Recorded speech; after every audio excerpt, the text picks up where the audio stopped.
I've got to say the same thing everybody else is saying. There's levels to this, and Tatsuro Taira just showed Hyun Sung Park that there are, in fact, levels. If you missed it, you've been living under a rock, or you just don't watch warehouse fights.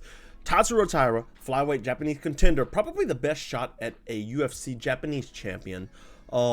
He destroyed Hyun Sung Park in 2 rounds. It was fantastic how he did it. He's a great wrestler. Park, he's a big hitter. 10-0 coming in this fight, just kind of not proven enough. And Tatsuro Taira was like, okay, I ain't worried about it, even if it is short notice, because Amir Albazi was the original opponent, and he pulled out, like Amir Albazi does. Flyweight has that problem. You've got like Manel Kopp, Alex Perez, and Amir Albazi. All 3 are pullout munchers, and they're all top 10 fighters. Really kind of sucks because like it holds up the division a little bit, and that's why like Joshua Van's such a breath of fresh air. But yes, round 2. Face crank, just brutal. I mean, Tatsuro Taira just went out there and mauled Hyun Sung Park from pillar to post. In the second round, like Hyun Sung Park got some offense kind of going, but it wasn't like Taira's like, okay, I'm just gonna run across the ring and shoot this takedown. It was one-sided. One of those fights where you're just like, wow, okay. You look at the, let's go over to the web real quick, fellas here. Let's see, I forget my keyboard. There it is. You look at the significant strike numbers here. Taira landed 7 of 11. Park only landed 3 strikes this entire fight. And if your claim to fame is like, hey, I'm going to, strike with you. I'm going to have to knock you out. That's my path to victory. If you only get 3 strikes landed, it's not going to end well. Now, granted, you look right here, and 4 or 5 takedowns with 4 minutes of control time in a fight that lasted less than 6 minutes, or 6 minutes, a little bit over 6 minutes. Let's see, 201 round 2. Yeah, so 6 minutes and 6 seconds. Yeah, you got to be better than that. But then again, like, Park's coming in this fight. He was supposed to fight in a couple of weeks. He comes in this fight, a really big opportunity. You don't say no to an opportunity like this, sure, but it was one of those moments where you're like, okay, like, there are levels to this, and it really does kind of suck to say, because I like Hyun Sung Park. I wasn't very familiar with his game going into this, but kind of watching him, I'm like, man, this dude's a banger. He's got bricks for hands. Really entertaining fighter. So it sucks to see him get done in like this, and I hope he doesn't take it too bad. Park just really didn't deal with the heavy hitting or Tatsuro Taira didn't deal with the heavy hitting of Hyun Sung Park. No, he was just like, oh no, we're not dealing with this. Like, you saw the second round, Park threw some offense, and he was like, nah, spear. Yeah, we're gonna boom, run across the cage at you and get to the legs and take you down, and then smash your knees and really kind of just take your back. Park, he got his knees crushed over. Jack Stack was talking about a weave pass. We went over that in jiu-jitsu a couple weeks ago. But crushes his knees, manages to get Park to turn to, where he can take Park's back, and from there it was just there. So next, I dropped a tweet post, whatever you call it, say, hey, give me some questions for this, and of course we're going to address Ryan Wagner first, Mixing Martial Arts. Check out his channel, really great analyst. He says right here, you can see, is it true what they're saying about Korean fighters? I don't know what he's talking about. Maybe he means that they can cut weight really well, or something like that. Yeah, I don't know, Ryan. You tell me about Korean fighters, since you're all about Korean fighters, I guess. I don't know. But, takedown was the priority for Tatsuro Taira. He went in, he secured the takedown. He stayed clear of anything that he could. Now, we're going to talk about Rinya Nakamura later, and it kind of showed with Tatsuro Taira too. In their last fights, both of their last fights, they lost to a striker. And you want to see, can he deal with somebody who's going to, either not be able to be taken down, or can he strike with them? And we saw, a different approach from Tatsuro Taira. He was like, I'm not playing with anything. Now, Hyun Sung Park's not going to be able to get out of a takedown attempt or sprawl on takedown quite like Brandon Royval is. That's the last person that Taira fought, right? He's not going to be able to get out of these takedown attempts. No, so to be able to see his recommitment to what he does best, which is wrestling, is very good. Back to those posts, Finyo, another fantastic analyst. Finyo's great. Wants me to matchmake Tatsuro Taira, Chris Duncan, and Esteban Ribovic.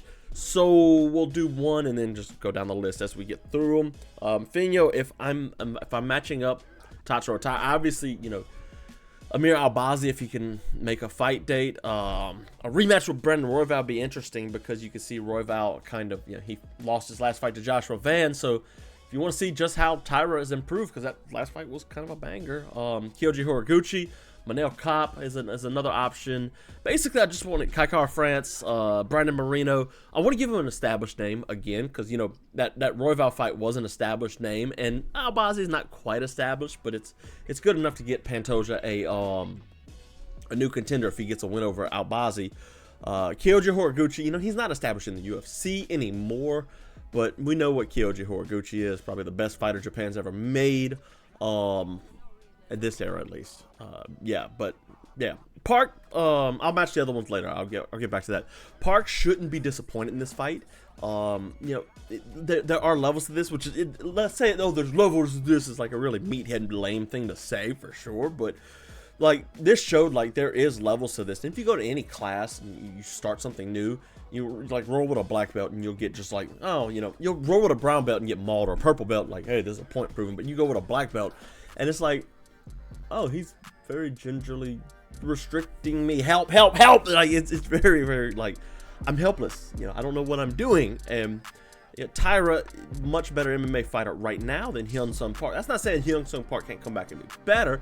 But you know, he took his opportunity, and I'm sure he's going to be rewarded with quality matchmaking from the UFC. But you know, Taira really did do this. But Hyun Sung Park doesn't need to be discouraged by this whatsoever. Co-main event was a banger, a bloody brawl. I mean, Chris Duncan and Mateusz Rebecki went to a decision, and you know, oh boy, another decision. No, this was a decision like you want. By the end of this, both of the guys, they were red, not because they were tired and slapped, because they were bloody. Like it was a bloody affair. Mateusz Rebecki is Polish fighter, Chris Duncan Scottish, and he comes in and Rebecki always brings the fight. And you know, I kind of noticed that with Mateusz Rebecki. Let me go back to his record real quick here, because I want to see kind of where I discovered Rebecki, because I quite like his game. He's 20-3. He's got really good oh, Diego Ferreira. That makes sense. Okay. Yeah, so he lost to Diego Ferreira, and it's like, oh, that was a really big fight for him, you know. Back his first loss was when he was 3-0. Okay, so yeah, he went on a big tear. Diego Ferreira is no stranger. The Mazebek Oralbai fight, you'll remember that from being a barn burner at UFC 308, and now the Chris Duncan fight. Chris Duncan's just good, man, and he's really good, real promising, insane fight. You're looking at a Southpaw versus Orthodox matchup, which is what Rebecki is.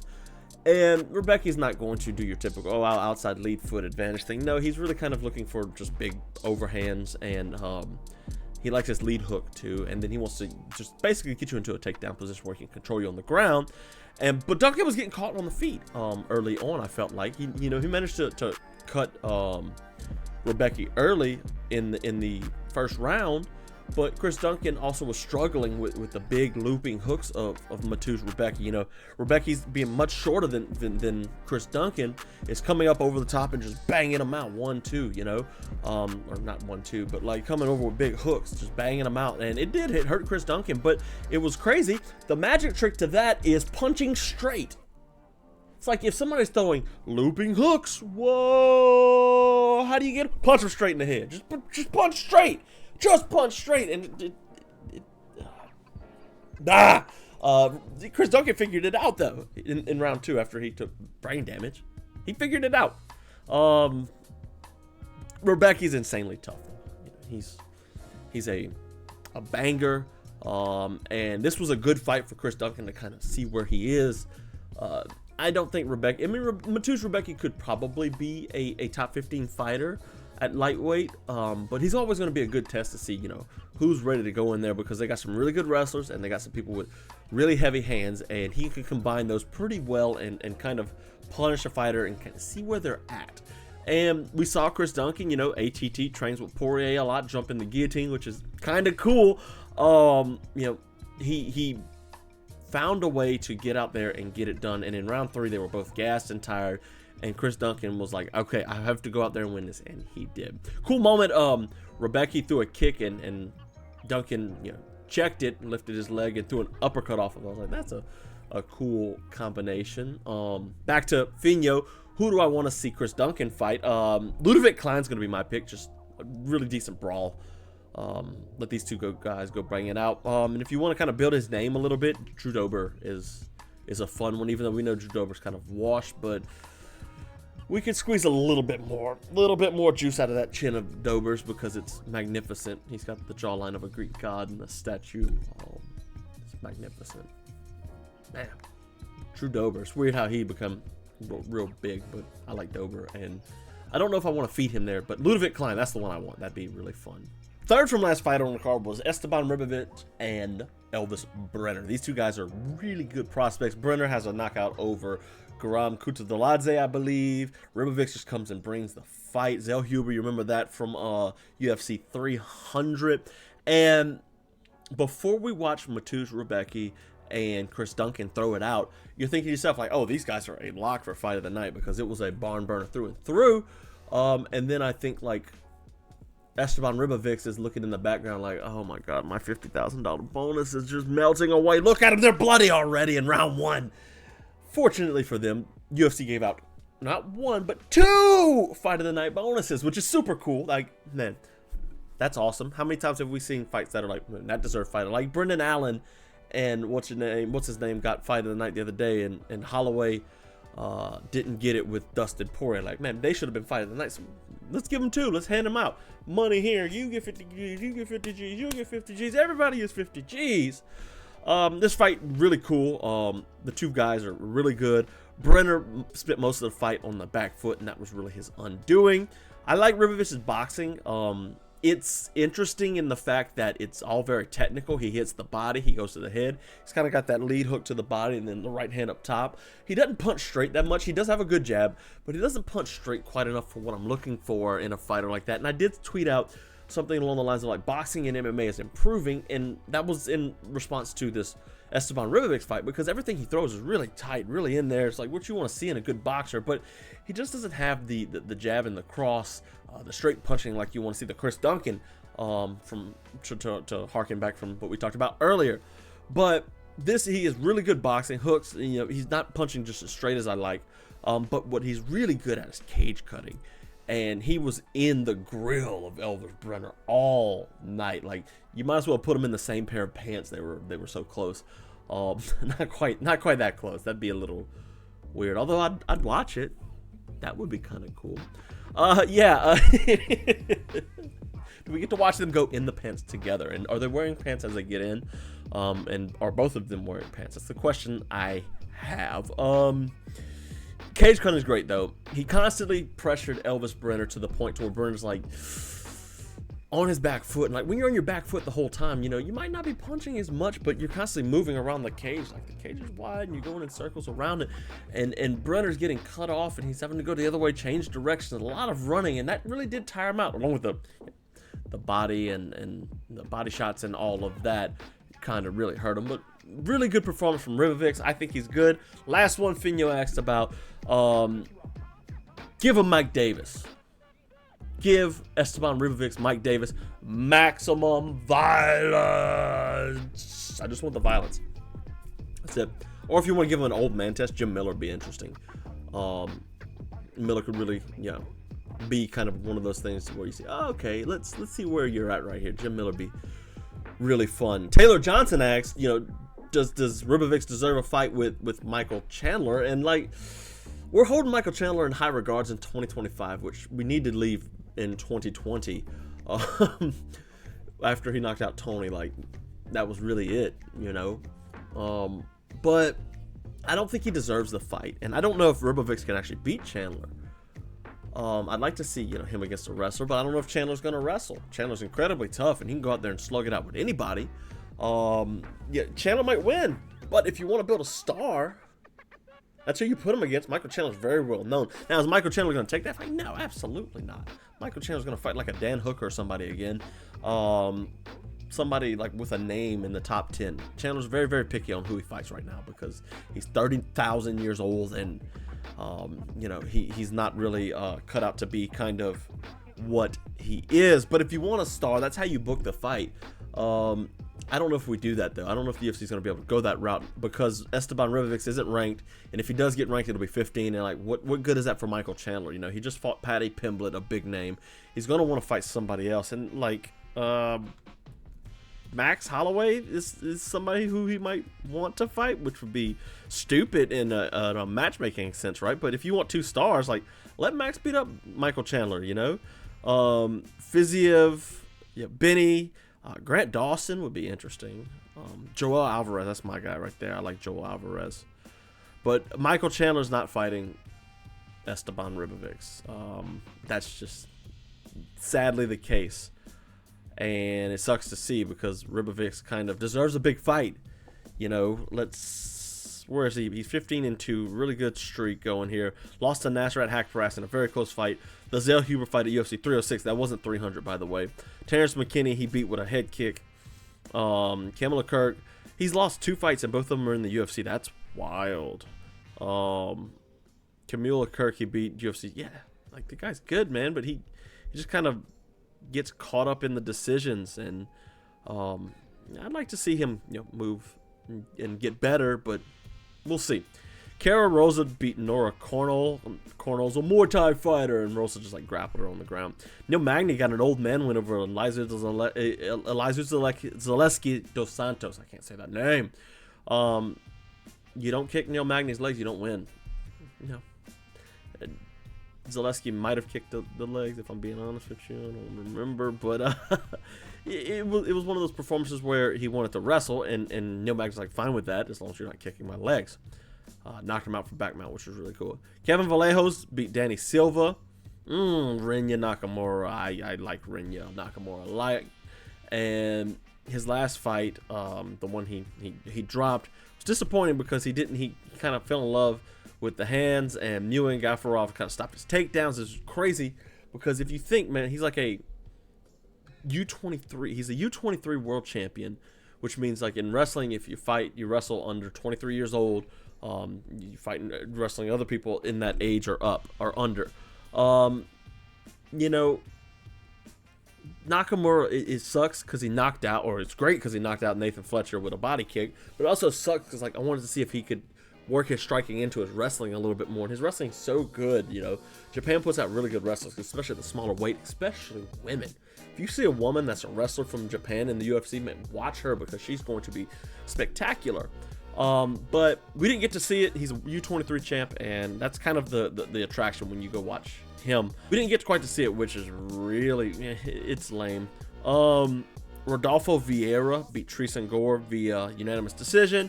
Pulev defeat Nick Klein with another body kick. It was really cool. 2 body kicks on the same card. Austin Bashi beat John Yanis. Rafael Estavin beat Felipe Bruna. And then Piero Rodriguez defeated Ketlin Souza, because that's what we open cards with now. All in all, the night of fights was, you know, it was mid, honestly. It wasn't fantastic. UFC Vegas 108,452.3, whatever number they're on. Wasn't a bad night, you know. I think the UFC's kind of struggling. And actually, one more tweet. Harshit, I can't forget you, bro. Long time guy. I mean, me and him go back years now. I've been following him. He follows me. Real good dude. He asked, you know, should fans be more patient to I think I pull it up. Do fans need to be more patient when the UFC is involving new names, and what impact it creates when a big name is not there on a card, or UFC really dying? I don't think the UFC's dying necessarily. It is in a sense of, like, it's very, very corporate now, and it's a business, and they're trying to go to the NFL with it. But even the NFL and the NBA has their stars. You got Luka Doncic and LeBron James, Steph Curry, or you've got Joe Burrow, which, you know, I'm gonna shout out my LSU guy, Patrick Mahomes, Travis Kelce, I guess you could say. So they still have their stars, but the NFL is also its own thing. So the UFC needs that, and I think with the TKO acquisition of the UFC, I think what we're seeing is they're trying to figure it out too, because Dana White isn't the only one that, you know, builds these stars. You know, he organizes, he puts on the events and makes sure they run right, sure, but it's going to be up to Endeavor and TKO to kind of build these stars, and we're starting to see it again. You know, Paddy Pimblett is out there. Marab is a potential star. Ilya Sapor is a mega star already. You got Alex Pereira, who's come up in this, and like those guys are good, and they're figuring out how to market them. So you'll see, like, when there's a big fight, Max Holloway and Dustin Poirier, for example, they'll put the big parts of the fight or even the finish, like Sean O'Malley knocking out Sterling. You remember when they put the whole fight on the knockout all over the feeds, despite it being a pay-per-view. Like, that's how you build stars. You build the vibes off the violence. And if you can show the violence, like Yuri Prohaska getting knocked out by Alex Pereira, you can really build these stars. And like fighters like Khalil Roundtree can be a star from. Tom Aspinall's a budding star from, and that kind of comes from visibility with John Jones, who already has that visibility pre-Endeavor. I think that they're just in a transition period, and there's kind of a gap in between where these stars are, because we are seeing the old ones retire. You know, Max Holloway is getting long in the tooth. Charles Oliveira, the lightweight, you know, being the best that it is. We're going to see this kind of situation with bantamweight here soon, but like middleweight is okay, but you do got some bad divisions, so they're figuring things out, and they'll get it figured out, I hope. If not, a competitor will come along, and hopefully, if legislation doesn't prevent it now that they're in the White House, basically, you know, we'll see. So yeah. Anyways, guys, look, Fight Finder 7. I've got 7 episodes, which is crazy. Fight Finder 7, I think it's the best one I've done to date. This week we're doing a marathon where we watch all 7 episodes in order, and I come in between, kind of give you all kind of backstory. But if you want to watch them now, boom, Fight Finder's here. Fight Finder 7. Actually, go check this one out, the newest one. It's the one you like, and it's the one you're gonna love. Karate. I know. Karate. Point Karate sucks. No, go watch it. It's just cool. Later.